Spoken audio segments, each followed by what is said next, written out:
I am completely convinced that this is all the phone that you need.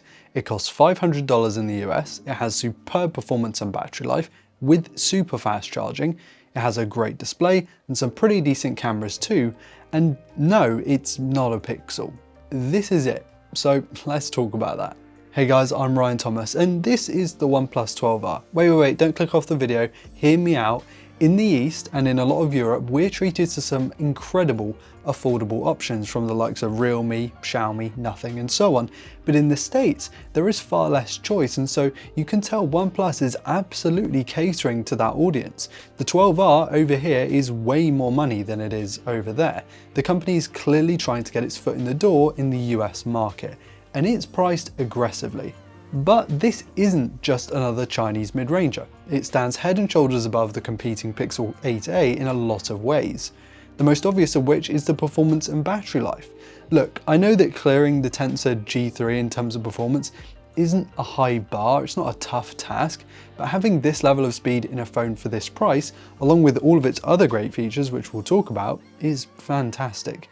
It uses the Snapdragon 8 Gen 2 from last year and still feels quick even 6+ months after I first unboxed it. Is it the fastest phone on the market? No, but it is snappy and it's speedy and bouncing between apps, playing games like Genshin Impact, which is the title that this exclusive SKU is made in collaboration with. It's all fantastic on the 12R. This has been a 2-day phone for me, basically without any single issue. It only dropped to 1.5 days once I paired my smartwatch to it. And of course, it's going to vary based on what you actually use your smartphone for.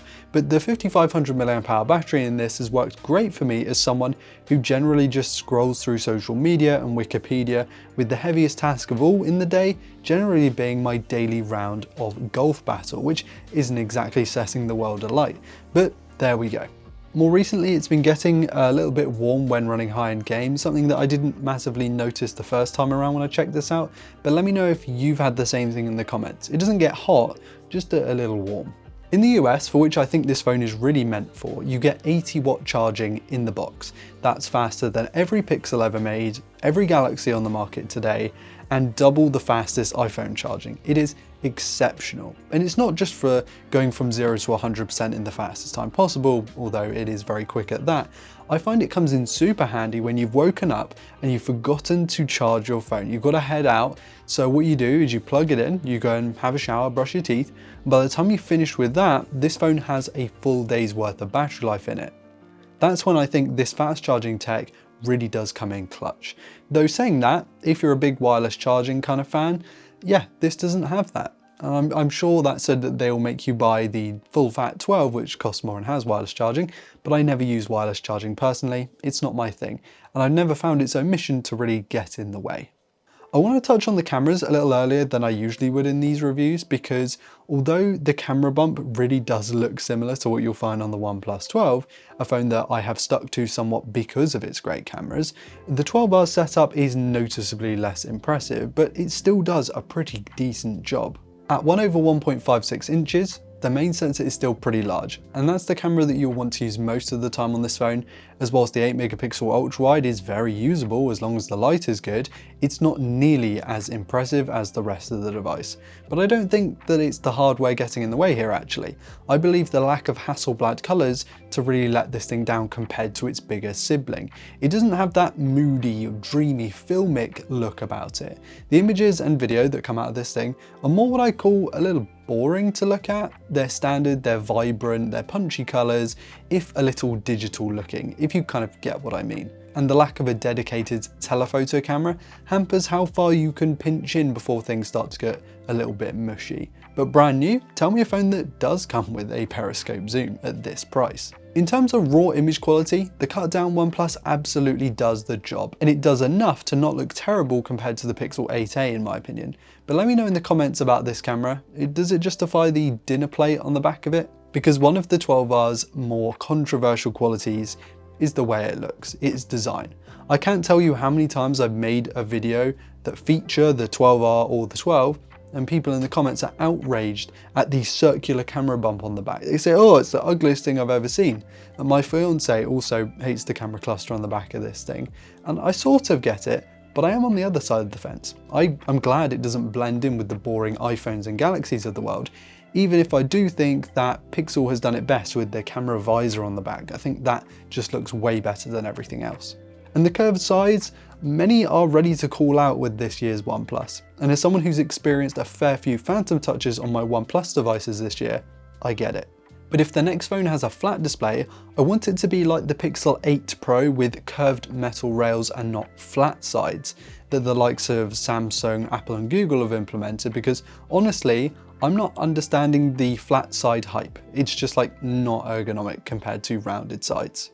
The use of build materials here, namely the metal and glass, makes this phone feel substantially more upmarket than the metal and plastic 8A. It's night and day. If you handed me the 12R and the 8A blindfolded and told me this phone was double the price of the 8A, I'd believe you. It really is that different.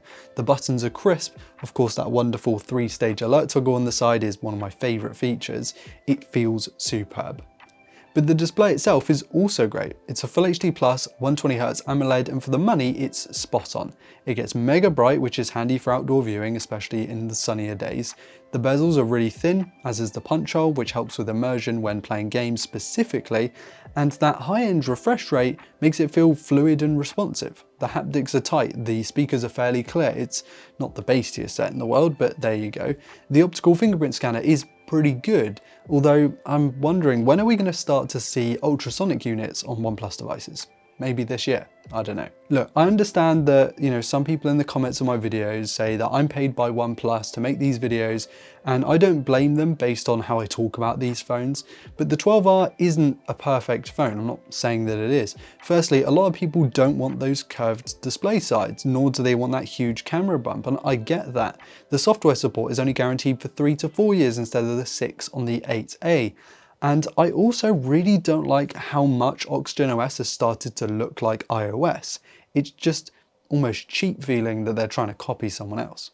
In my opinion, if you're in the United States, the OnePlus 12R is all the phone you could ever need. It has decent cameras, a solid display, excellent performance, battery life and charging. It looks good, to me at the very least. It feels fantastic and is actually on sale at the moment as we eagerly await its successor that looks to be releasing between now and the new year, but we'll see how that goes.